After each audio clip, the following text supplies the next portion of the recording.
Futures express में आपका स्वागत है। मैं हूं अनुज सिंघल। मार्केट इस समय एक दायरे में कारोबार कर रहा है। 17,000 का लेवल निफ्टी ने इस समय प्रोटेक्ट किया है, लेकिन ऊपरी लेवल पर 17,050 17,075 के करीब एक रेजिस्टेंस है। 17,000 पर अच्छी खासी पुट राइटिंग है जिसकी हम बात करेंगे। और बैंक निफ्टी में थोड़ा सा कॉल राइटर्स का पलड़ा इस समय भारी है। 38,800 के करीब थोड़ी बहुत आप देख रहे हैं काफ़ी अच्छी खासी कॉल राइटिंग। हमारे साथ आज एक्सपर्ट होंगे एक्सिस सिक्योरिटीज़ के राजेश पालवी। राजेश जी अपनी दमदार कॉल के साथ एक सस्ता ऑप्शन भी देंगे। चलिए आगे बढ़ने से पहले सबसे पहले नज़र डाल लेते हैं एक बार यूएस मार्केट फ्यूचर्स पर, क्योंकि ये जो मार्केट में पिछले 1 घंटे में रिकवरी आई है इसका एक बड़ा दारोमदार यूएस फ्यूचर्स पर है। डाउ फ्यूचर्स इस समय करीब करीब 192 अंक ऊपर है। S&P फ्यूचर्स करीब करीब 25 पॉइंट ऊपर है। और देखिए नैस्डैक का फ्यूचर्स, नैस्डैक ने हमेशा मार्केट को तंग किया है, हमेशा इस डिक्लाइन को लीड किया है। तो अभी नैस्डैक का फ्यूचर जो पूरा का पूरा 1% ऊपर है और इसके चलते आप देख रहे हैं कि मार्केट में अब अच्छी खासी तेज़ी आ रही है। और सुबह जो मैं लेवल का जिक्र कर रहा था 17,064, आज का हाई अभी तक है करीब करीब 17,071 के करीब। तो वापस ये दूसरी तीसरी बार 17,064 के ऊपर निकलने की निफ्टी कोशिश कर रहा है। यही हमारा एक सुबह एक आपके लिए एक एडवाइस था कि पहली ट्रेड आपके लिए होगी सेल साइड पर, जिसमें मार्केट जहाँ खुले वहाँ बेचिए। नीचे के लेवल पर अगर आएगी तो 17,064 के आसपास थोड़ा सा रेजिस्टेंस आएगा, उसका निकलना ज़रूरी है। और उसके बाद बड़ा रेजिस्टेंस 17,300 पर है, तो उस पर भी बात होगी। एक बार ज़रा निफ्टी फ्यूचर्स लेकर आते हैं। निफ्टी इस समय 17,066 पर चल रहा है। निफ्टी फ्यूचर्स देख लेते हैं कहाँ ट्रेड कर रहा है इस समय। एक पिछले 3-4 दिन में थोड़ा सा डिस्काउंट का फैक्टर आ गया था निफ्टी फ्यूचर्स में, अभी भी थोड़ा सा डिस्काउंट ही बना हुआ है। 17,057 पर है निफ्टी फ्यूचर्स। वो एक प्लेट अगर आ जाए जिसमें ओपन इंटरेस्ट भी दिखाई दे जाएगा तो वो थोड़ा सा ज़्यादा उसको क्लियर दिखा देगा, जिसमें कि ओपन इंटरेस्ट ये डिस्काउंट है। और अच्छा मतलब ज़्यादा बिल्डअप नहीं है लेकिन डिस्काउंट है। निफ्टी के ऑप्शंस के आंकड़े लेकर आते हैं एक बार और देखते हैं कि वो क्या कह रहे हैं। सबसे पहले बात करते हैं निफ्टी में जहाँ पर कहाँ पर हैवी बिल्डअप हो रहा है। सबसे पहले लेकर आते हैं निफ्टी की कुछ कॉल्स, जहाँ पर आप इस समय अच्छा खासा बिल्डअप देख रहे हैं। ज़रा वो कॉल्स का डेटा फायर कर दीजिए। ये देखिए, ये 17,000 की कॉल, 17,050 की कॉल और 17,100 की कॉल। अब 17,000 की कॉल के क्या मायने हैं, क्योंकि 17,000 से हम अच्छा खासा ऊपर ट्रेड कर रहे हैं। 17,050 और 17,100 ये एग्जैक्टली वो जो 17,050 और 17,100 के बीच का जो जोन है उसमें हम ट्रेड कर रहे हैं। और यहाँ पर करीब करीब 46 लाख शेयर्स ऐड हो रहे हैं ओपन इंटरेस्ट में। तो ये रेजिस्टेंस है। पुट बिल्डअप देखिए 17,000 पे तो है ही काफ़ी, वो काफ़ी बड़ा सपोर्ट है ऑब्वियसली। 16,900 पर है और 16,800 जो कि मैं सुबह से कह रहा हूँ, कल से कह रहा हूँ, 16,818 सैक्रोसैंक्ट सपोर्ट है, तो वहाँ पर बिल्डअप हो रहा है। अब बात करते हैं बैंक निफ्टी की। एक बार बैंक निफ्टी के भी आंकड़े ले आइए। बैंक निफ्टी में एक बार ये कॉल पुट 38,800 की कॉल, 39,000 की कॉल और 39,200 की कॉल। अभी हम हैं 38,846 पर, तो अच्छा खासा 20 लाख का बिल्डअप 8 लाख के बेस पे। और 39,000 क्योंकि एक इवन नंबर होता है तो इसलिए ऑब्वियसली वहाँ थोड़ी ज़्यादा पहले से ही कॉल राइटिंग हो रखी होती है। 18 लाख बिल्डअप वहाँ पर और 7 लाख का 39,200 पर। और नीचे सपोर्ट 38,800, 38,700 और 38,500। ये कुछ लेवल्स हैं जिनमें आप इस समय थोड़ा सा एक सपोर्ट थोड़ा सा शायद देख रहे हैं। अब एक काम करते हैं, आगे बढ़ें इससे पहले एक मैनेजमेंट हमारे साथ हैं। सुज़लॉन का राइट्स इशू खुल गया है।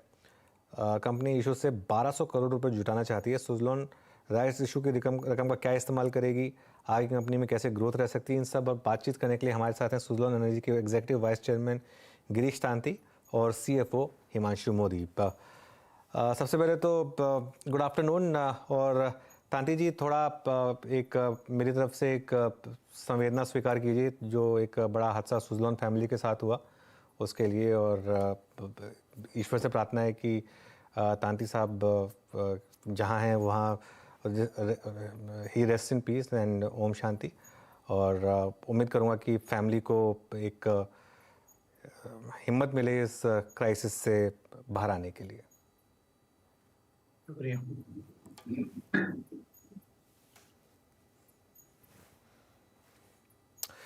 तो तांती जी एक चीज़ पूछना चाहता हूँ आपसे, ये जो राइट्स इशू आ रहा है ये 21 पर 5 का राइट्स इशू है और 5 रुपए के भाव पर ये राइट्स इशू है। तो इस राइट्स इशू की प्राइसिंग का क्या मतलब, क्या लॉजिक था इसका? सो अनुज, फर्स्टली धन्यवाद। राइट्स इशू जो है, कुल 1200 करोड़ का राइट्स इशू है। इसमें कंपनी 240 करोड़ नए शेयर इशू करेगी 5 रुपए के भाव से। इसकी एंटाइटलमेंट रेशियो जो है वो 5:21 है। इसका मायने ये है कि जिसके पास अगर आज की तारीख में, या रिकॉर्ड डेट जो 4 अक्टूबर की रिकॉर्ड डेट थी, उस दिन तक जिसके पास भी 21 शेयर सुजलॉन के रहे होंगे, वो 21 शेयर के सामने उन्हें 5 शेयर्स की राइट्स एंटाइटलमेंट मिलेगी। तो इसलिए 5:21। और ये जो 5 रुपए का भाव है, उसमें से आज की तारीख में जो पहला हमारा कॉल है, पार्टली पेड अप शेयर है। सो पार्टली पेड अप के तौर पे हम अभी 50% अमाउंट मंगवा रहे हैं, यानी ₹2.5 आज निवेशक को इसमें डालना है, जिसके सामने उन्हें एक partly paid up share issue होगा। अच्छा, तो ये राइट्स इशू का हमारा एक इसका टोटल कोई है। फॉर्मूला तय किया गया था? क्योंकि अभी तो खैर पिछले 3-4 दिन में स्टॉक गिर गया है, लेकिन सितंबर के करीब ये 10 रुपए के करीब का भाव था शेयर का। देखिए, वो तो एक बाजार का अपना तरीका है। जो राइट्स इशू अगर कोई डिक्लेयर करती है कंपनी, तो थोड़ा कैपिटल एक्सपेंशन होता है, उसमें एक प्राइस करेक्शन आना अनिवार्य है। तो जो बाजार की रिएक्शन है, डेफिनेटली उसकी वजह से रही होगी। और बाकी तो हम उसमें कैसे प्राइस मूवमेंट होता है, वो मैनेजमेंट हम कमेंट नहीं कर सकते। जहाँ तक फॉर्मूला का सवाल है, राइट्स इशू की प्राइसिंग के लिए जो सेबी हमारे रेगुलेटर हैं, उनकी तरफ से कोई गाइडलाइंस नहीं है। राइट्स इशू कोई भी प्राइस पे प्राइस हो सकता है, क्योंकि वो हर निवेशक को उसके प्रपोर्शन में उसको हक मिलता है, उसको राइट मिलता है निवेश करने का इस शेयर में। तो वो इसलिए कोई उसमें फॉर्मूला नहीं रहता। हमने एक एनालिसिस किया कि भी हमें 1200 करोड़ जो रेज करना है, 5 रुपए एक ठीक भाव लग रहा है, राउंड नंबर, उसके हिसाब से हमने करके इस चीज की प्राइसिंग करती है। तो आपको लग रहा है कि पूरा राइट्स इशू सब्सक्राइब होगा 5 रुपए के भाव पर? और अगर नहीं होता है तो क्या प्रमोटर्स इसमें एक्स्ट्रा पार्टिसिपेट करेंगे? सो एज मैनेजमेंट मुझे पूरी उम्मीद है कि जो पूरा 1200 करोड़ है वो डेफिनेटली सब्सक्राइब होगा। जहाँ तक प्रमोटर्स तांती परिवार का सवाल है, उन्होंने डिस्पाइट दी टर्न ऑफ इवेंट्स, परिवार ने अपना कॉन्फिडेंस दिखाया है और कमिटेड रहे हैं कि जो उनकी 15% की हिस्सेदारी है, तो उसके प्रपोर्शन में परिवार वो हिस्सेदारी में राइट्स इशू में भाग करेगा। जहाँ तक एक्स्ट्रा करने का सवाल है, वो अभी तक परिवार की तरफ से उसमें अभी तक कोई कंफर्मेशन नहीं है। ठीक है, क्योंकि कई बार ये होता है कि अगर अंडर सब्सक्राइब हुआ तो क्या करेंगे, और सुजलॉन के साथ थोड़ी हिस्टोरिकली भी थोड़ी सी दिक्कतें रही हैं, तो इसके लिए ये सवाल थोड़ा ज़रूरी था। आप बिल्कुल सही कह रहे हाँ। हैं। Suzuki has had a chequered past, जिससे हम कहते हैं, बट अभी ऑफ कोर्स वो फाइनेंशियल दिक्कतों से कंपनी उभर के आ रही है। एंड आप मतलब इन द अनलाइकली सिनेरियो, अगर हम ये एनविसाज भी करें कि अगर 1200 करोड़ पूरा सब्सक्राइब नहीं होता, तो इसमें हमारे लिए कोई मिनिमम थ्रेशोल्ड नहीं है, क्योंकि जो हमारा एंड यूज है राइट्स इशू प्रोसीड्स का, वो है सिंपली हमारा जो ऋण है, जो कर्जा है, वो रिपे करने का, जो बैंकों का कर्जा है वो रिपे करना है। हमारी कोई कैपिटल एक्सपेंडिचर की योजना नहीं है कंपनी की। अगर कैपिटल एक्सपेंडिचर की योजना होती, तो सेबी के रूल्स के मुताबिक हमें 90% की मिनिमम थ्रेशोल्ड की सब्सक्रिप्शन की जरूरत होती, जो इसमें नहीं है। तो आज अगर 90% से कम भी हमारा राइट्स इशू में सब्सक्रिप्शन आती है, तो कंपनी वो प्रोसीड्स लेके उतने से अपना ऋण कम कर सकती है। ठीक है, समझ गया। मैं एक बार मोदी जी से भी एक सवाल ले लेता हूँ, फिर तांती जी एक और सवाल है मेरे पास आपके लिए इम्पोर्टेंट। तो मोदी जी, ये जो आप सुजलॉन की सबसे बड़ी प्रॉब्लम रही है डेट, क्योंकि एबिडा तो कंपनी ने अब कुछ टाइम में जनरेट किया है, लेकिन डेट बहुत ज़्यादा है और इंटरेस्ट कंपोनेंट काफ़ी है। तो इस राइट्स इशू के बाद क्या सिचुएशन होगी और प्लान क्या है लॉन्ग टर्म में?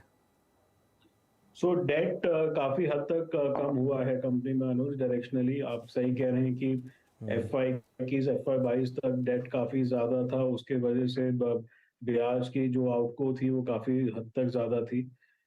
उसमें नॉन कैश आइटम्स भी काफी थे, बट जो कंपनी ने रीफाइनेंसिंग करी है मई 2022 में, उसके बाद कंपनी का जो कुल कंसोलिडेटेड डेट एज ऑन 30 जून 2022 रहा है 3200 करोड़। तो आज वो 3200 करोड़ में से अगर हम राइट्स फुल्ली सब्सक्राइब अज्यूम करें, एंड सारा पैसा उसमें राइट्स में अज्यूम करें कि सब पूरा कॉल आ चुका है, तो 900 करोड़ से वो 3200 करोड़ और कम हो जाएगा। इसके अलावा हमारी जो ऑपरेशनल पेमेंट्स हैं, जो कैश फ्लो से हम मीट कर पाते हैं, सो वो कंफर्टेबली हमारी एक कंपनी का जो पास्ट है with heavy debt balance sheet, तो बाय द टाइम मार्च 23 तक आते आते वो काफ़ी कंट्रोल में सिचुएशन में चीज़ आ जाएगी। तो हमें उम्मीद है कि करीब करीब फुल्ली राइट सब्सक्राइब होने के बाद एंड सारा कॉल मनी आने के बाद 90 से 100 करोड़ की करीब करीब इंटरेस्ट की और सेविंग कंपनी को होगी। 90 से 100 करोड़।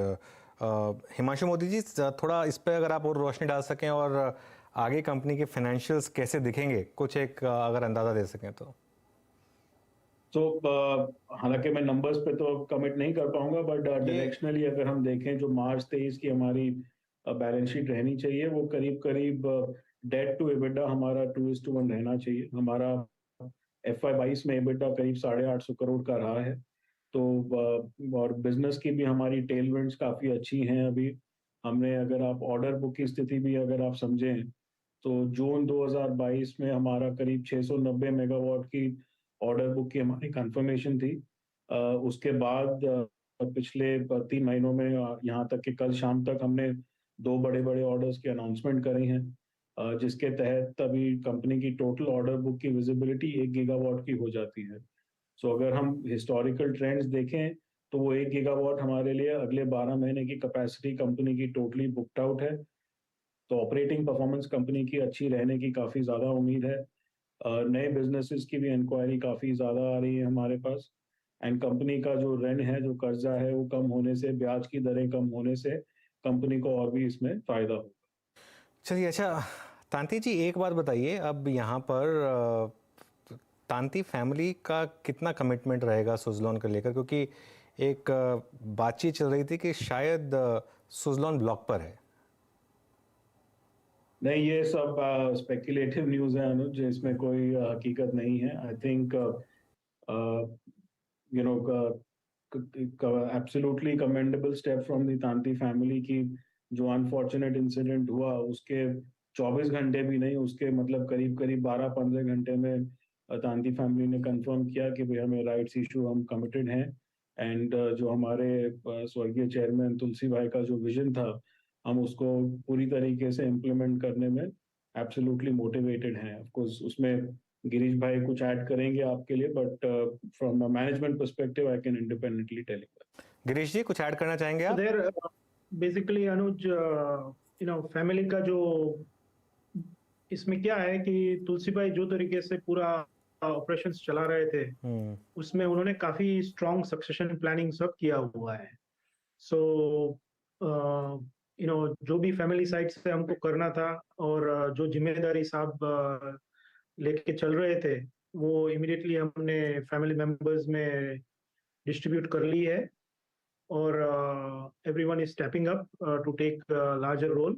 तो वो पॉइंट से अभी फैमिली लेवल पे एकदम readiness to manage the vision, जो तुलसी भाई ने एक स्ट्रॉन्ग विजन सेट किया है और कंपनी का अगले 3 साल का डिटेल प्लान्स एंड ऑपरेशंस और सब कुछ बहुत रोबस्ट तरीके से उन्होंने प्लान आउट किया है।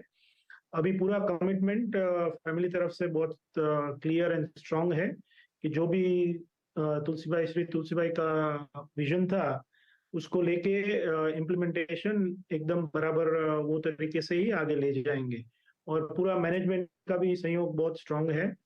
सो अभी जैसे बताया अभी हिमांशु ने कि टेल विंड भी है बिजनेस में, नया सेगमेंट्स जो खुल रहे हैं, प्राइवेट सेक्टर भी काफी इन्वेस्टमेंट्स अभी बढ़ा रहे हैं इसमें।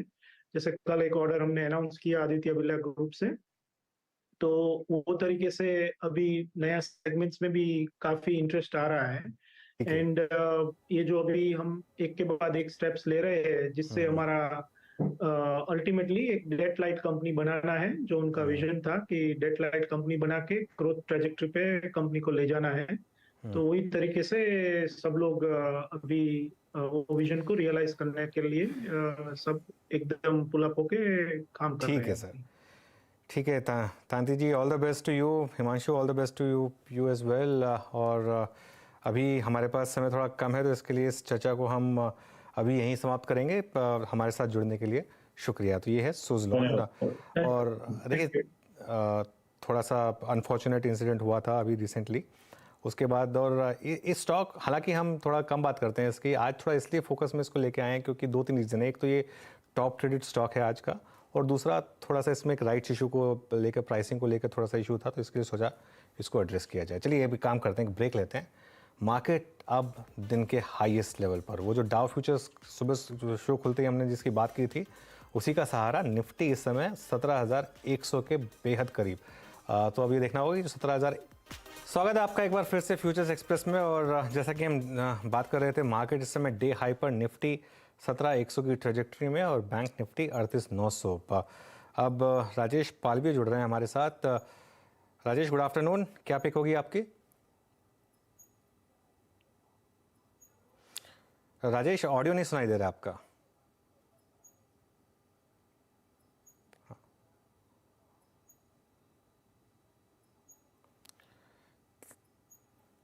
गुड आफ्टरनून अनुज जी। सो मार्केट में काफी अच्छी रिकवरी बनी और हम 17,050 17,060 के ऊपर अब सस्टेन कर रहे हैं, तो हमें लगता है ये रिकवरी एक्सटेंड होते हुए दिख सकती है। और जो कि इसका नेक्स्ट हर्डल है वो 17,200 के आसपास है, वहां तक भी हमें लगता है मोमेंटम कंटिन्यू रहेगा। बट अब कंडीशन ये है कि 17,040-50 के ऊपर अगर हम सस्टेन रहते हैं तो ये एक शॉर्ट कवरिंग यहाँ पे प्ले आउट होते हुए दिखे, क्योंकि 17,000 के कॉल राइटर्स अब थोड़ा यहाँ पे कवरिंग करते हुए दिख रहे हैं।